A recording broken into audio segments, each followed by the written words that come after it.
2018 Nissan Altima, four-door, silver in color. For Campbell County Sheriff's Deputy Nathan Bailey, there's no such thing as a typical day. You get a little bit of everything. You could have everything from car accidents to overdoses to domestic disputes.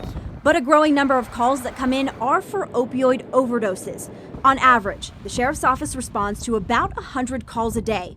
In the past year, 68 of those calls have been for an overdose, down just 3 from the year before. So typically, if we get one overdose call, you can expect to have at least another 1 or 2 within the next week. Until recently, all deputies could do in an overdose situation is monitor airway breathing and heart rate and provide CPR if necessary.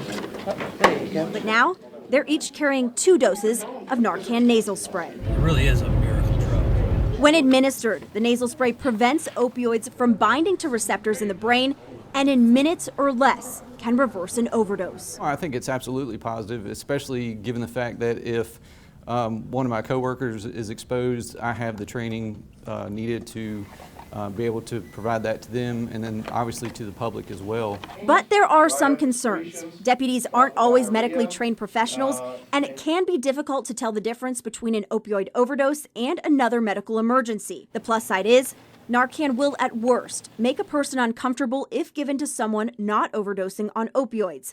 Then there's the added responsibility. We're taking time away that people could be answering calls and following up on calls to go to training for more and more things. You talk about the mental health crisis and now the opioid crisis. Sheriff Steve Hutcherson says the current call volume and mandatory training is their biggest issue right now. He also says methamphetamine is still the most commonly abused drug in Campbell County, and Narcan nasal spray will not reverse its effects, but says, we save one life. It's worth the training and the time it takes us to train and then carry the Narcan.